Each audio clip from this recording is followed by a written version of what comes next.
What is every business out there dealing with right now?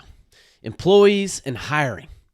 Every single one. So how do you make sure that you're hiring the right people? Or maybe more importantly, how do you make sure that you're not hiring the wrong people? Well, let's talk about that today.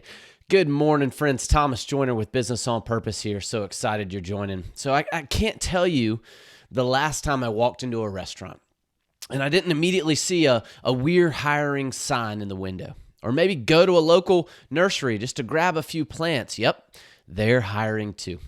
Mechanics, banks, contractors, real estate, everyone is hiring today. So how do you make sure that you're getting great people? How do you make sure that you're not just winging it and hoping for the best? Well, I want to hit you today with 4 practical steps to making a great hire every single time. Number 1, build out the foundation for what you want. I can't tell you how many times I sit with a business owner to talk through why they had to fire an employee. It almost always comes back to this: we missed something. So how do you build a process to kind of weed through the junk and know exactly who you're hiring? Well, it all starts with building the foundation. Do you have core values you lean on and use as a filter? Do you have a crystal clear job role that this person will be fulfilling and working within? Do you know the numbers you're going to ask them to bring in, or the background needed to thrive in this role? Do you know how many references you'd like to hear from and hear positively about them? Are there any technical skills that you can ask them to display and just say, hey, can you show me how you might handle this task? Or maybe you work backwards. Who's your best employee? The one that if you could clone that person, you would do it in a heartbeat. What qualities do they have, and what are the things that they bring to the team that you need more of? Okay, now ask those questions. Ask questions and look for those qualities in the person you're interviewing. Ask specific things to references about those qualities. You see, we can't always expect to train the person perfectly and hope for them to just end up okay. If there ever is a doubt, we lean away from hiring, because here's the thing. When you make a poor hire, it always ends up costing you more than had you not hired at all. It affects your cash flow. It affects your culture, and it affects your time. It affects everything. All right, let's move on to the second thing. Meet multiple times and slow down. And what do I mean by that? Well, your interviewing should be a process, not just an event. Slow down. I had to tell one of my clients that the other day. Our BOP interview process, it starts with a phone call, right? Just getting to know them, hearing their voice, and how they present themselves over the phone. So often people just jump in with all the benefits of their job, right? Salary, benefits, hours, culture. Save all that stuff for further down the road. After the phone call, we have an initial face-to-face interview, and if that goes well, we start calling references. We send over job roles and expectations, core values, long-term vision, and then we do another in-person interview to dig into anything that might have stuck out or anything that was unclear, give them a chance to process and make sure they're on board with everything we sent them. Lastly, we do what almost no one else does.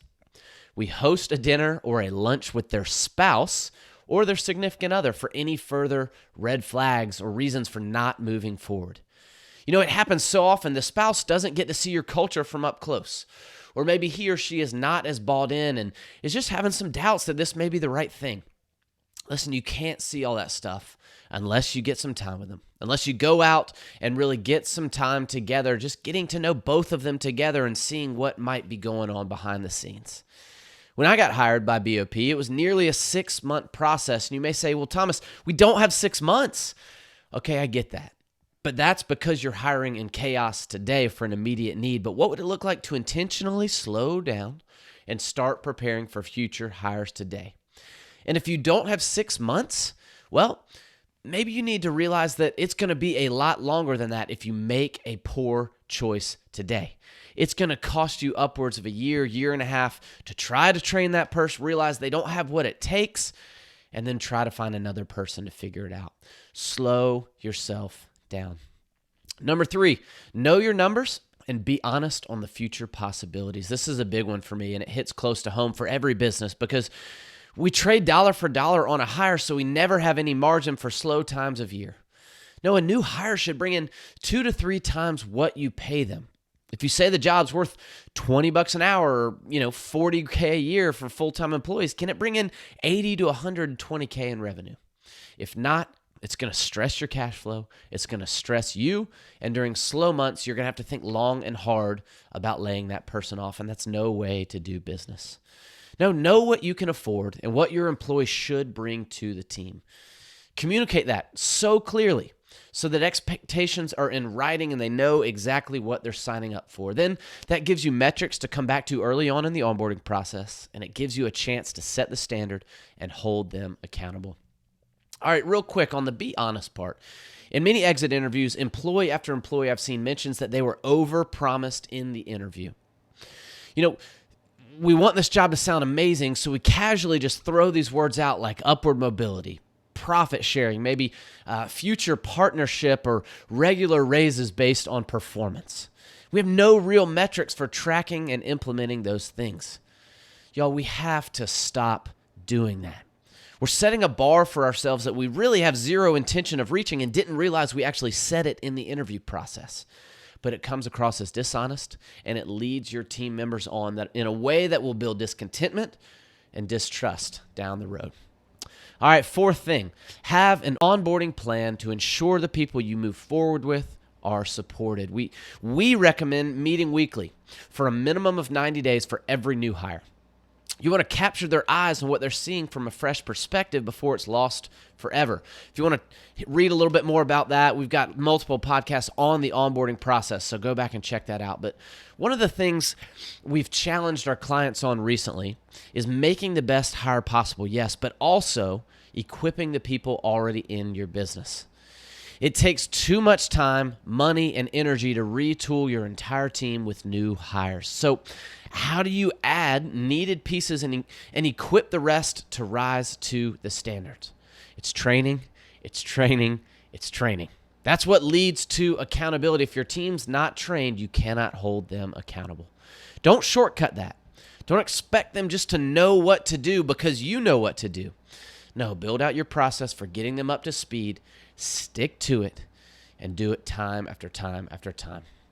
So if hiring is on your mind, like I think that it is, if your team, needs a boost and some fresh energy, these are the four things you've got to stack hands on. 1, build out the foundation for what you want. 2, meet multiple times and slow down.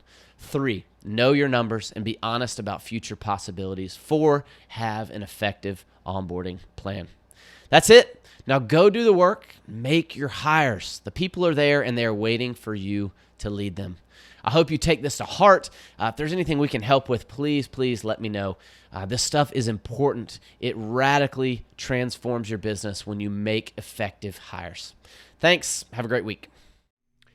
Do you have a healthy business? Are you a healthy business owner?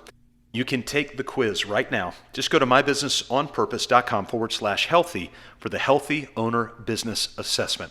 It's a beautifully designed assessment to walk you through different categories like vision, mission, values, clarity, and implementation. Also, the dynamics of your team, personality, and a variety of other general categories to help give you a score of the health of your business. Once complete, you'll have the range of your score along with an explanation video to help you understand some next steps into being liberated from the chaos of working on your business. So go to mybusinessonpurpose.com/healthy to take the assessment right now.